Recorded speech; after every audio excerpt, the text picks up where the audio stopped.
Hi everyone, thanks for joining me here on Facebook Live. I'm Dr. Alexis Conason, and I am so happy to have you with me today.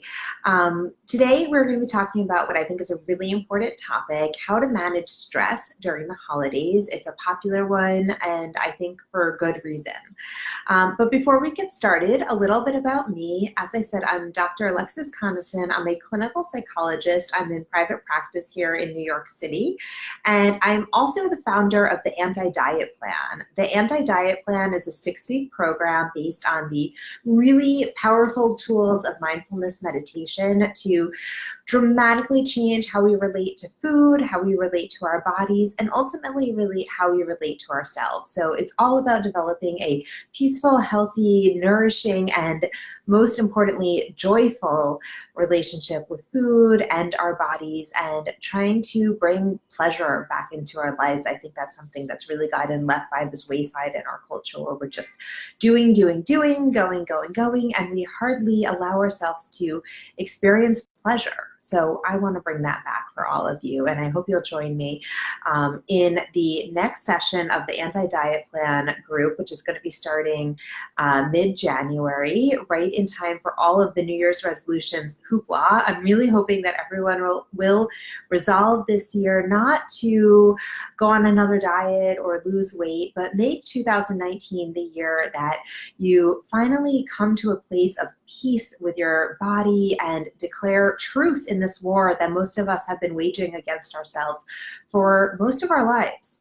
So that's what my program's about. I hope you'll join me. You can find information. I posted the link, and you can find more information on my website, drconason.com.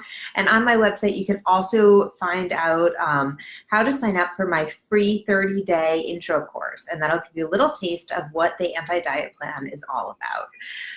So thank you again for joining me today when we are going to be talking about how to manage stress during the holidays. And if anyone's watching, I'd love to know, like, are you feeling stressed out?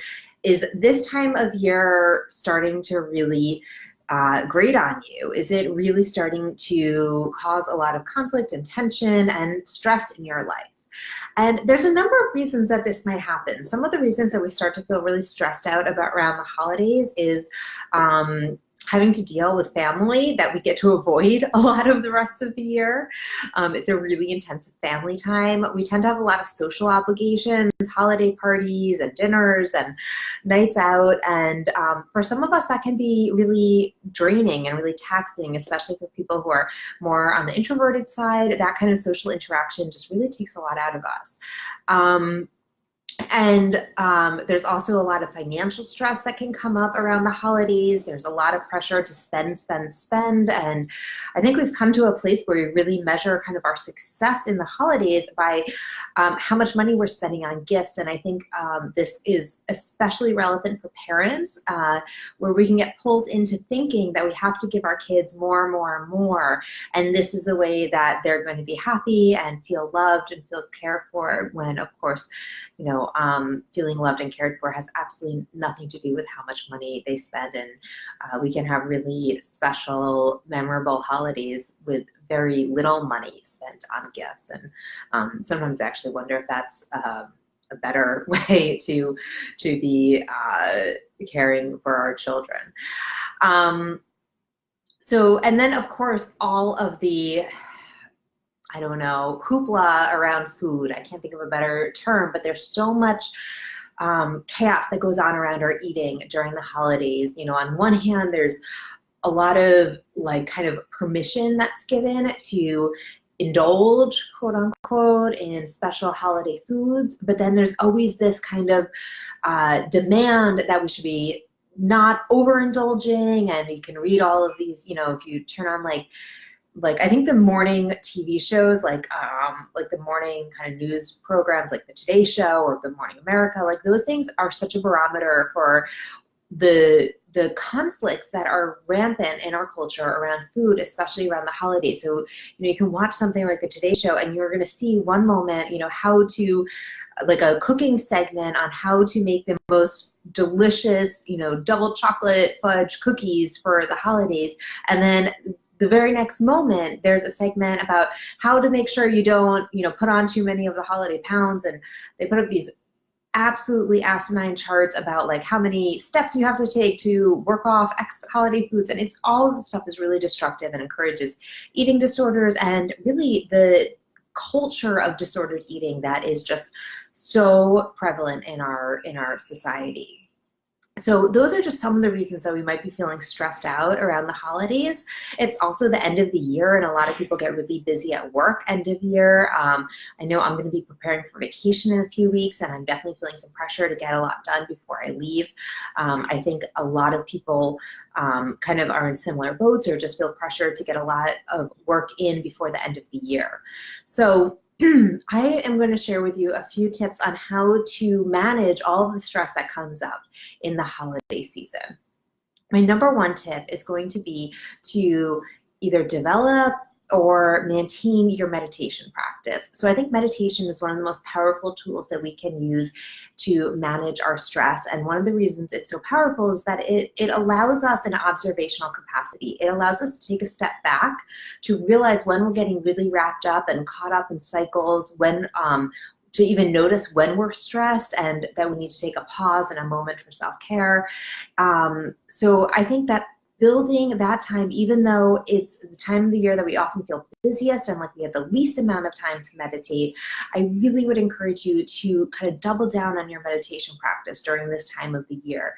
Even if it feels like you can't commit to like a 20-minute practice or a 15-minute practice, I am a firm believer that whatever we can do is going to make an impact. So even starting with just like a 5-minute meditation practice, a 3-minute meditation practice, if you sign up for my free course, the first lesson, I believe, either the first or the second week, teaches you how to develop a meditation practice starting with just 3 minutes. And I have a meditation on my website under my blog. That's a 3-minute meditation. So if that's all you can do, that is amazing. That's a lot. So starting with just 3 minutes a day, or maybe 5 minutes or 10 minutes, whatever you can realistically fit into your routine is going to be really powerful and help you build that capacity to recognize what's going on in our life, to recognize when we're caught up in cycles, thought cycles, to recognize when we're caught up in different types of stress patterns, and to just breathe and come back to ourselves and take a pause and observe rather than be caught up in the doing. So that's my number one tip. My number two tip is to try to let go of some of the expectations. I think that we, especially with social media, can put a tremendous amount of pressure on ourselves to produce this idealized version of what the holidays are supposed to be like, to put up all the holiday decorations in your home, or to, make the little Santa cookies with our kids, or to, have the tree filled with presents, or to have, multiple presents each night of Hanukkah and the perfect latkes. And, there's just so much demand for perfection. And I think that it's gotten worse in some ways as we've become more immersed in social media, because we see these images, of what it looks like our friends, and I use that term very loosely because a lot of the people on social media, at least that I am kind of friends with on social media, are not even people that I know in real life. But I see these images of these family portraits where everyone's matching in these really cute little, themed sweaters, and beautiful tablescapes and little arts and crafts projects and all kinds of stuff. And it's really easy to feel like you're not doing enough. And for most of us, here's the truth. For most of us, we are just trying to survive. We're just trying to get by, to keep ourselves, clean and fed and getting through the day, and doing what we need to do at work and taking care of our family in the ways that we need to. And we don't have time to make paper mache Santas or homemade menorahs or whatever other kinds of projects there are, and that's okay. I think it's really important that we step away from this vision of perfection and this demand and expectation of perfection that we put on ourselves, and to just accept that exactly as we are is okay, and that is fine, and it is good enough, and nobody is going to remember in 15 years, your kids are not going to remember how many presents they had under the tree or how many gifts they got each night of Hanukkah. They will remember that they were loved, and we will remember that we were cared for and happy, and those are the things that really matter. So really, my second tip is to let go of these ideas of perfection. If there's people on social media whose picture perfect lives are driving you nuts, unfollow. And I always say replace those feeds with lots of body positivity, self-acceptance, activists. There's so many amazing people to follow on social media. I have a blog post on that as well.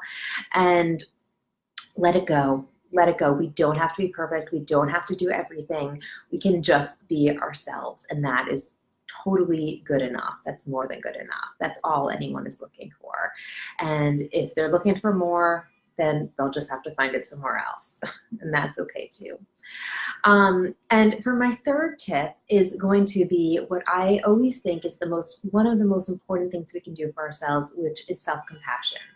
And self-compassion is really going to mediate stress because it's going to help us take care of ourselves. If we can maintain a stance where we are thinking, how can I be kind to myself? How can I care for myself as I would care for a loved child or pet or beloved friend, and nurture ourselves and find space to let go of the idea, like I said in number 2, let go of the idea of having to produce this picture perfect holiday and take some of that space to just breathe and meditate and take care of ourselves, whatever that means, whether it's about cooking a delicious meal for yourself or doing a project that you really like, or taking a bath, or whatever it is, or sometimes just sitting with your emotions. Sometimes the best way of taking care of ourselves is just sit and be upset if we feel upset, and create and allow the space for ourselves to experience whatever it is that we're experiencing.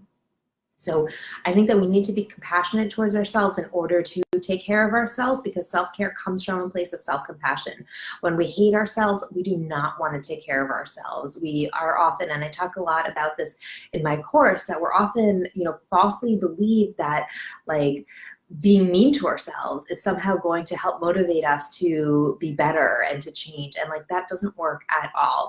Self-care and change comes from a place of compassion. Compassion is where we can move forward from. And I think compassion is probably one of the most important things that will help us get through the holiday season with intact, with our mind and body intact.